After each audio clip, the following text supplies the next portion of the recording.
Good morning, good evening, good night. Wherever you are, welcome. As announced last time, here the second part of 10 reasons why you should love opera. The first part was dealing with 5 different forms of love. Talk about lame. Totally. And although there for sure are many more forms of love out there, let's focus on something different.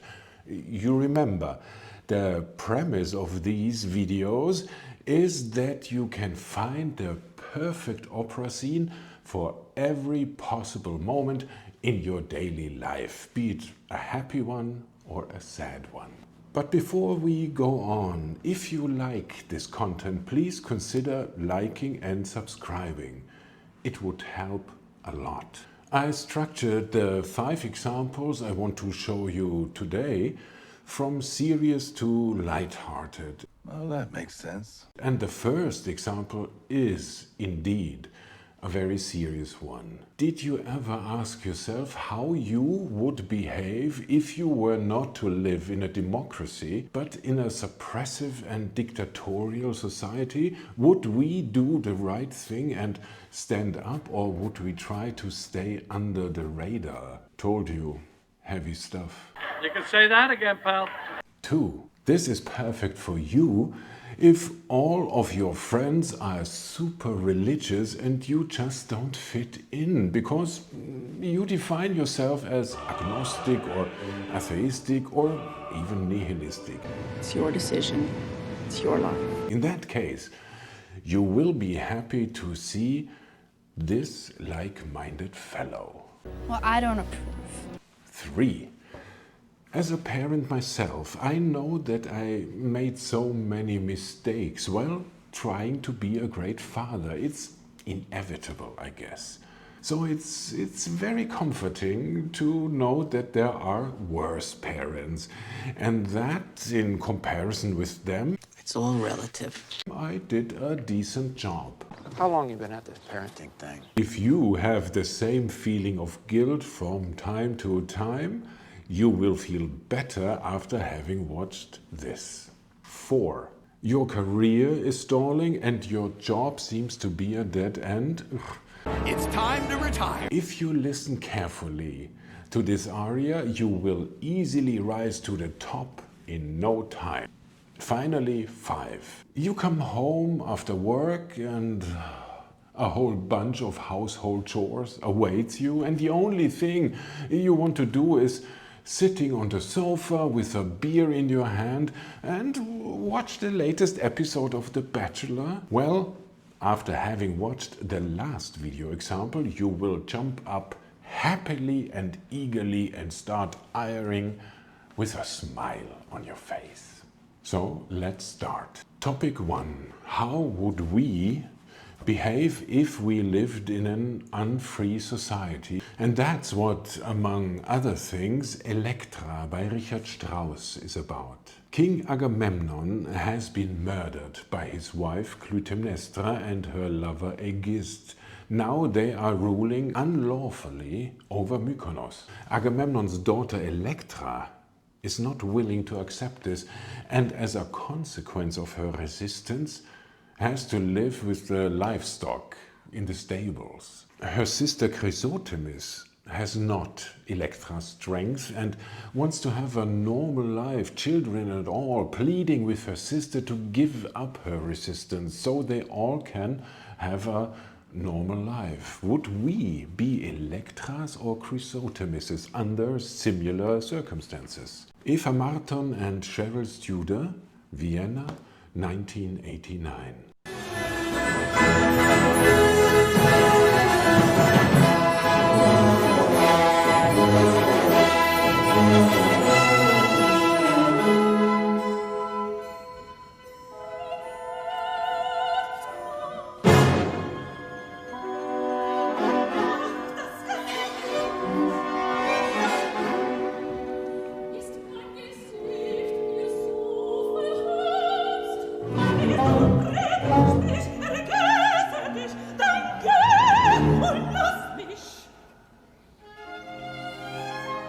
Was hebst du die Hände?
I like this production very much. It's directed by Harry Kupfer, the East German director, very successful all over the world. Beautiful production, and I like the costumes and the way Chrysothemis with this white turban is moving so delicately, and Elektra very harsh and beautifully done. The contrast is immediately visible, and the whole thing is playing at the feet of a statue of Agamemnon, the killed king.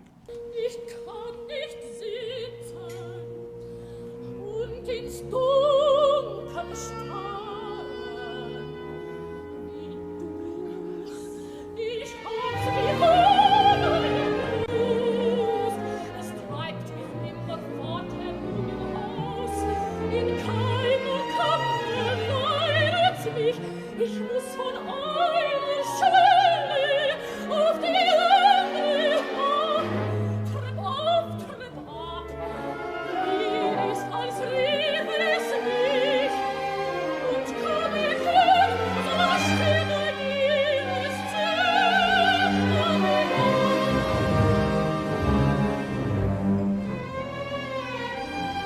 Ich hatte solche Angst, mir zittern die Knie bei Tag und Nacht.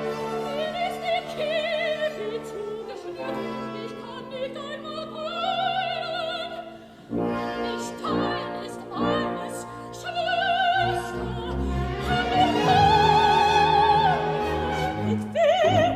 Du bist es, die mit Eisen an mich und den Boden schmiegt. Bist nicht du, sie wer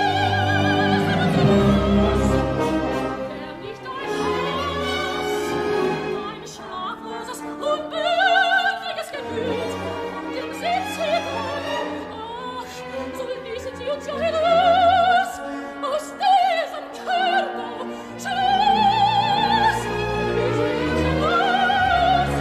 Yeah, I mean, Chrysothemis obviously can't deal with her fear in this suppressive system. And she says it's all the fault of her sister, that she's not given in the pressure of this system. I can absolutely understand Chrysothemis. To stand up against such a powerful enemy, it's not for everyone, as we have learned throughout history. Mir nicht jede Nacht, bis an den Tod wir schlafen, ich sterbe, lieber Leben, kämpfe wir die Armen, bevor mein Leib verwelkt, und wer sein Bauer, dem sie mich geben,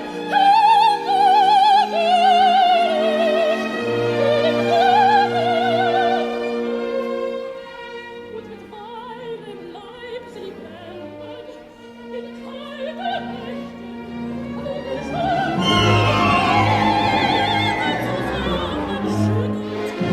I find it kind of touching, of course, the basic wishes for survive. Chrysothemis mentions here, I mean, her wish to have normalcy by giving birth to a child. I mean, this is just the basic survival, to procreate and to keep the line alive. I think it's very touching, and far from that what Elektra has on her mind. She just wants revenge for her father. Hörst du ihn an, sprichst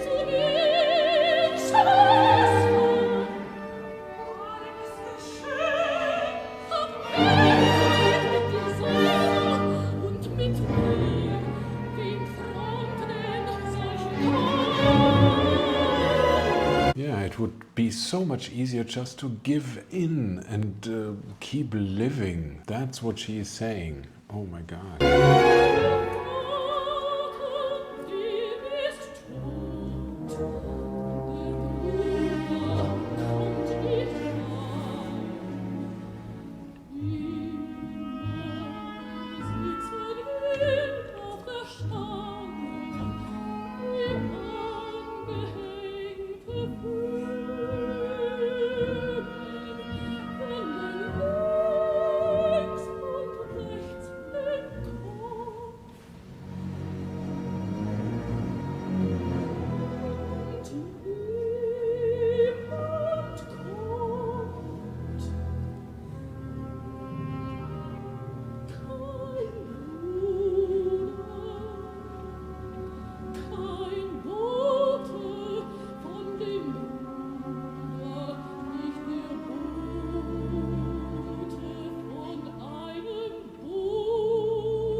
In dein und mein Gesicht sein Mal, und draußen geht die Sonne auf und ab, und Frauen, die schlank gekannt sind schwer vom Sinn, wenn sie verloren, heben kaum die Eimer.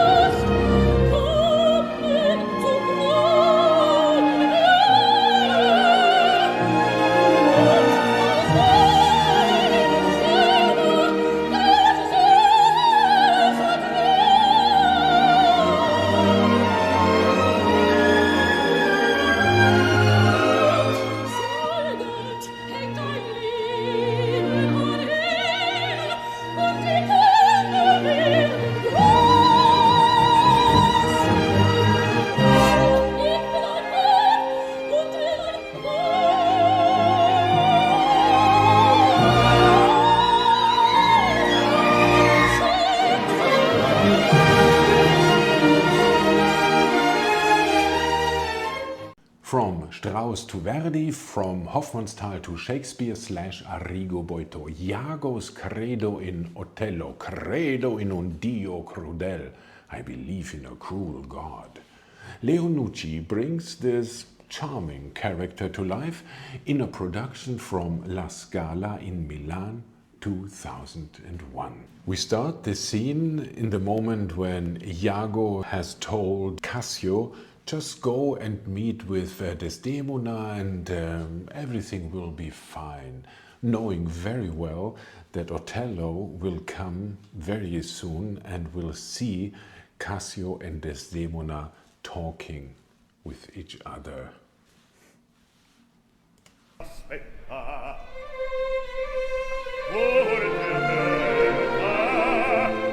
La via di salvazione vanne.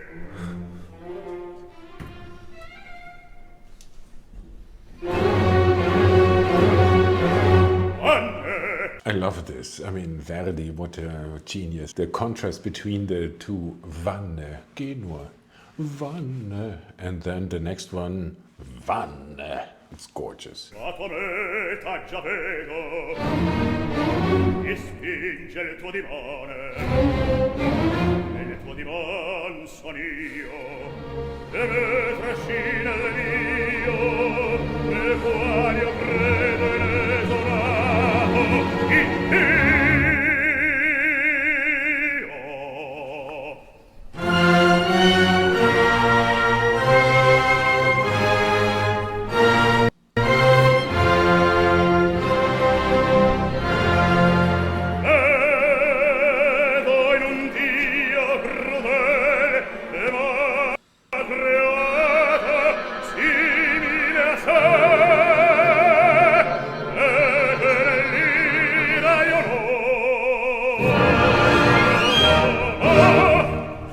Evidently, he's a true believer in not believing.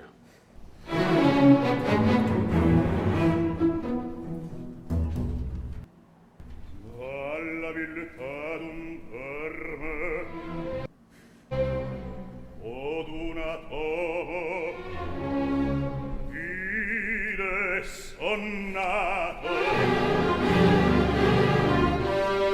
son scelleato perché son uomo e sento il fatto di gigante in me. Do you share his world view, his view on human beings, prime evil slime? Very expressive.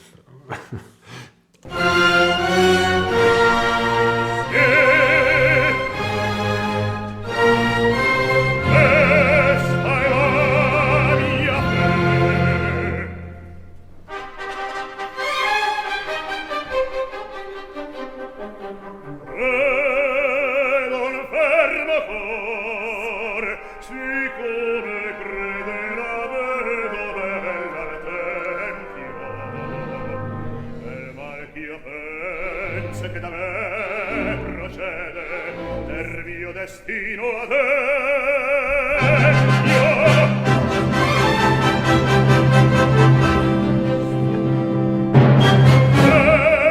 Vedo che il giusto è un istrionte tardo e nelle vise nel cuore e tutto in lui bugiardo, lacrima, bacio, sguardo, sacrificio e dolore. Credo l'uomo, ora di tua sorte, dalle torme della colpa.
Morte nulla. E vecchie fora il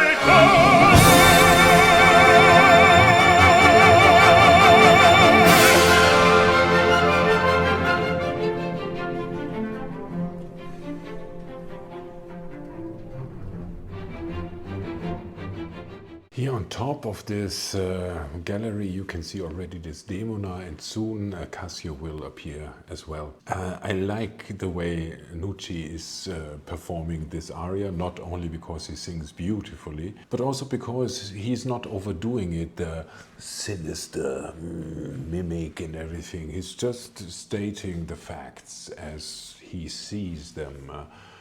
He's a fun guy. From traumatizing poor Othello, we move on to traumatizing Hansel and Gretel, or as Americans like to pronounce it, Gretel. That can't be right, can it? Humperdinck's fairy tale opera is a beloved piece performed around the world. Never heard of it. Never will. Especially on Christmas. We We do it too at my university. A few days before the Christmas holidays, we perform 5 or 6 sold-out shows attended by school classes and their exhausted teachers. The traditional German fairy tales by the brothers Grimm are mostly grim indeed, filled with harshness and brutalities you won't find in today's literature for children. I find it interesting that it's mostly parents who are offended by the graphic depictions in those fairy tales. It's disgusting. While children seem to love it. I love it. Anyway, the mother in this fairy tale and opera, it's always the mothers, isn't it? Let me know why you think that is. Anyway, the mother comes back home, tired, and gets angry because Hansel and Gretel haven't finished their tasks. The mother finds the appropriate punishment for this horrible behavior of the children. So maybe you can tell me what you think a good punishment would be for what you did. She sends them into the forest. In a forest. And makes clear that by punishment of getting their heads smashed against the wall, they are not allowed to come home if their baskets are not filled to the brim with berries, mushrooms, all sort of stuffs to eat. I'm not sure what Dr. Seuss or Dr. Phil would think about this educational philosophy. Daniela Sindram, Anne-Catherine Gillet and Irmgard Fielsmeyer. Paris 2013. Alright, Hansel and Gretel. I chose this production first because it came with the subtitles in English, which is always handy. And secondly, it's a more modern approach. If you prefer the more traditional way, the fairy tale-ish productions, I mean, there are tons of it. You can find it easily on YouTube. So this is more modern, and we start with this very famous song where Gretel teaches Hansel how to dance. Mit dem Köpfchen nick, nick, nick, mit dem Fingerchen dick, dick, dick. Einmal hin, herum. Es ist nicht schwer, mit dem Köpfchen nick, nick, nick, mit dem Fingerchen dick, dick, dick. Einmal hin, herum. Es ist nicht schwer. Brüderchen, nun gib mal Acht, was die Gretel weitermacht. Lass uns Arm in Arm verschränken, unsere Schrittchen paarweis lenken.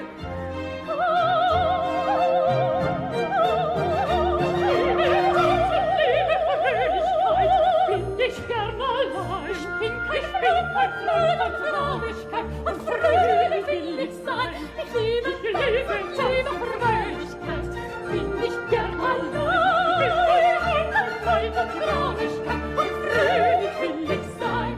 What you see here is proof that there are two things on stage which are really difficult to portray. One, to act as a drunk. Being drunk on stage, it never looks convincing. And two, adults acting like children. It's always overdone and a little bit childish and not childlike.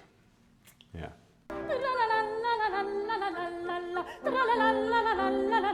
Dreh dich herum, mein lieber Hänsel, dreh dich herum, mein lieber Hans.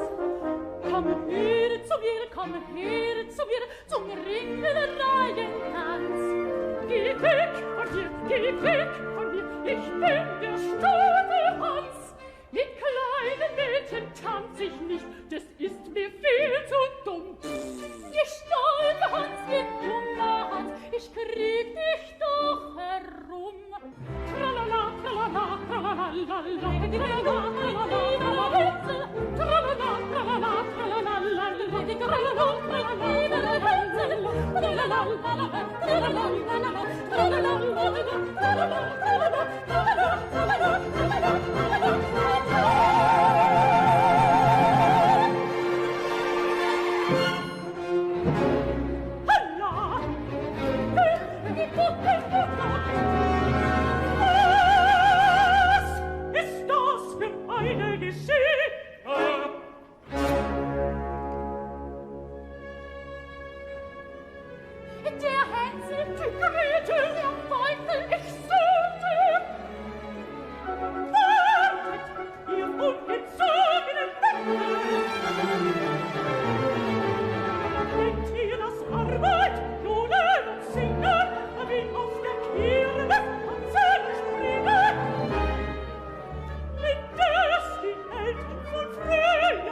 herzig gestreckt, und du schlingel in einigen Stunden nicht mal die wenigen Wesen gewonnen. So this is a case where the modern interpretation or translation into modern pictures is not really working, in my opinion. I mean, normally Gretel has to knit socks and Hansel has to bind some brooms. And here it's just that she's controlling their homework, or I'm not sure, but it's not translating, I think. It's not a good picture.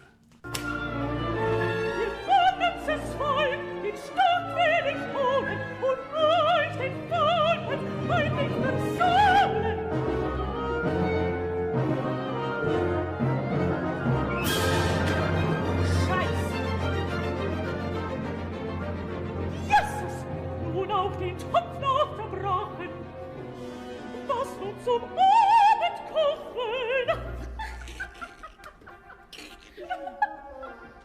Was? Engel, lachst mich doch aus? Wart, nun ihr Vater nach Haus. And here is a parallel action, and there's a curtain lift going up, and we see a second apartment with the same situation, an angry mother and two children. So maybe it's to demonstrate that mistreatment of children is not a singular case, it happens all the time. I don't know. Marsch, fort in den Wald, dort sucht den Bäckeren, wird es bald, und bringt den Kopf nicht vor bis zum Rad. So euch, dass ihr fliegt und lebt.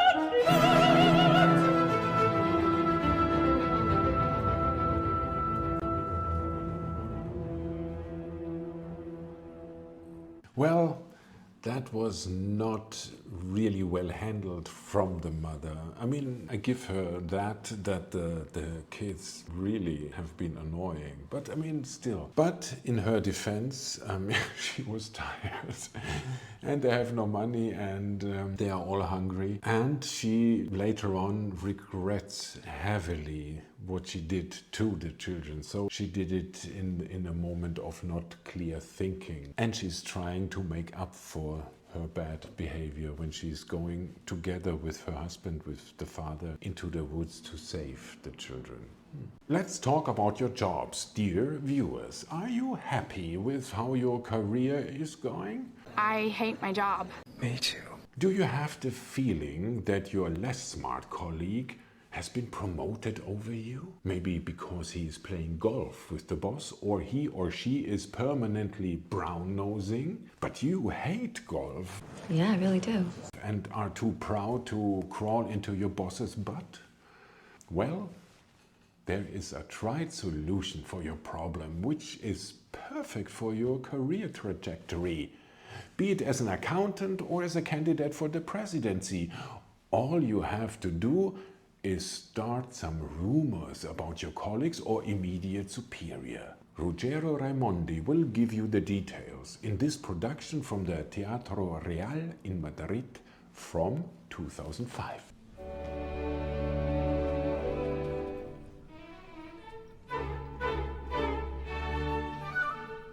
La calunnia e un penticello, oh Laurita, assai gentile e insensibile e sottile, leggermente dolcemente,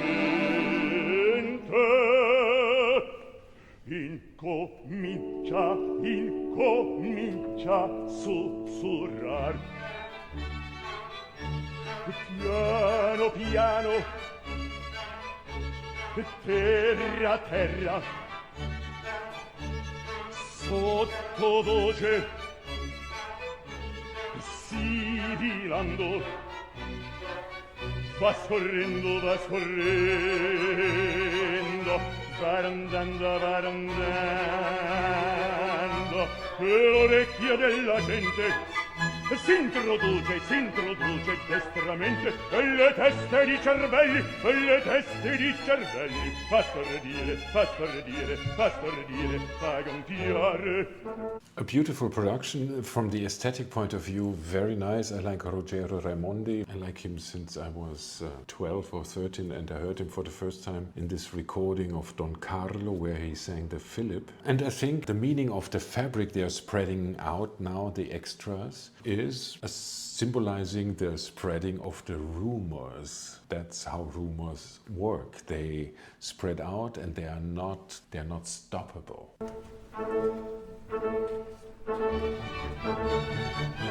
Dalla bocca fuori uscendo, lo schiamazzo va crescendo, prende forza poco, e vola già di loco, sempre in la tempesta, e nel sen della foresta, va fischiando, brontolando, e ti fa d'orror celare, alla fin tra bocca scoppia, si propaga, si raddoppia, e produce un'esplosione. Come un colpo di cannone, come un colpo di cannone, un tremoto, un temporale, un tumulto generale, che fa gli ori a rimbombare, un tremoto, un temporale, un tumulto generale, che fa gli ori a rimbombare. Il meschino calunniato, avvilito, calpestato, sotto le pubbliche flagelle la sorte fa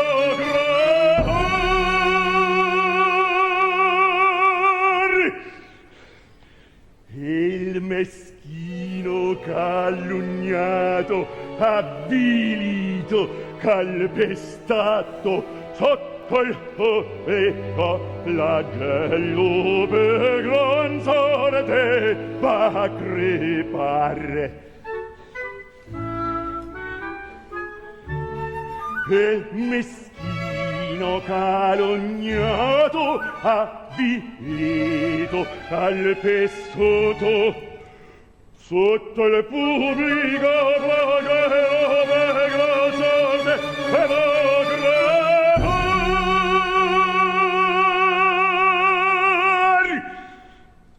Il meschino calunniato, avvilito, calpestato, sotto il pubblico flagello per gran sorte va a crepare. Sotto il pubblico flagello per gran sorte va a crepare. Sotto il pubblico flagello per gran sorte va a crepare. Devo crepare, devo crepare, devo crepare.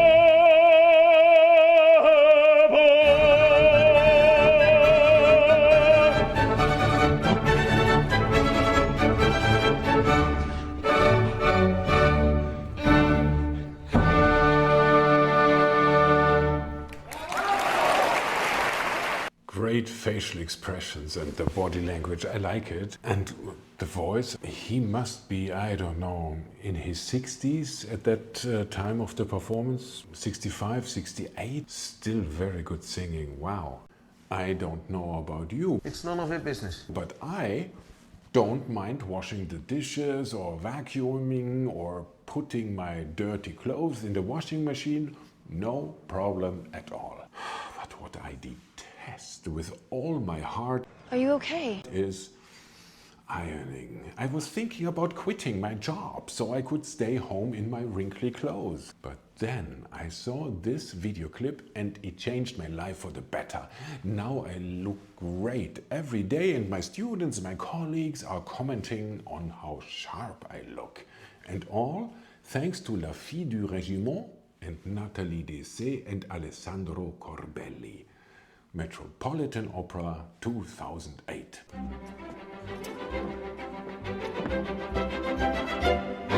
La voilà, mordieu, qu'elle est gentille. Est-il heureux le régiment qui possède une telle fille? Mon régiment, j'en suis fière vraiment. C'est lui dont l'amitié sincère a veillé sur mes jeunes ans. N'est-ce pas? C'est lui seul qui m'a servi de père, de famille et de parents. N'est-ce pas? On sait, sans flatterie, je crois que je lui ai fait honneur. Oui, comme un ange, elle est jolie. Et comme un soldat, j'ai du cœur, du cœur. Ah!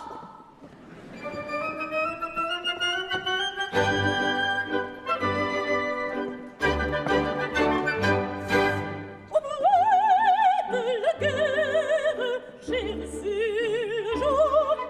À toi, je préfère le son du tambour, le son du tambour. Sans crainte, à gloire, je marche sans victoire, voilà mon refrain patrie. Victoire,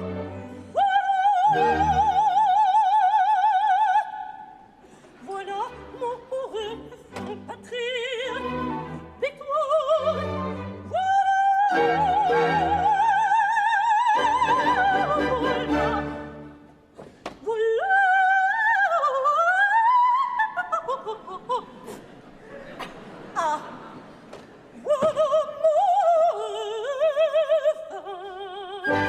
C'est pourtant moi, je le confesse, qu'il est levé comme cela.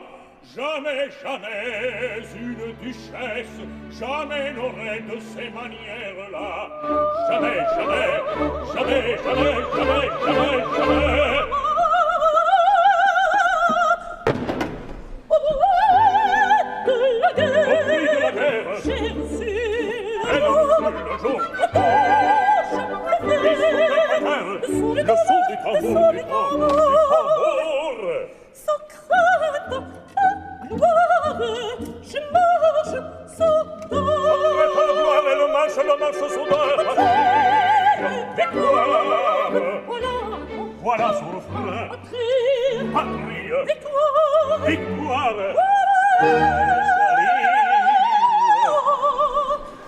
voilà mon refrain Patrie. Victoire. Victoire.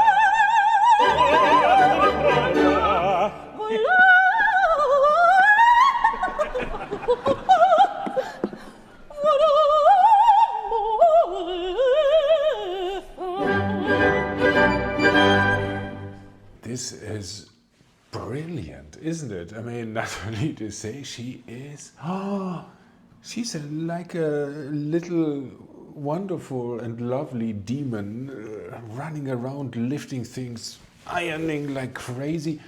And isn't it impressive that the voice, she kept the voice completely stable, and while her body, I mean, how did she do it? And her face and the fun she obviously has while doing it, it's superb.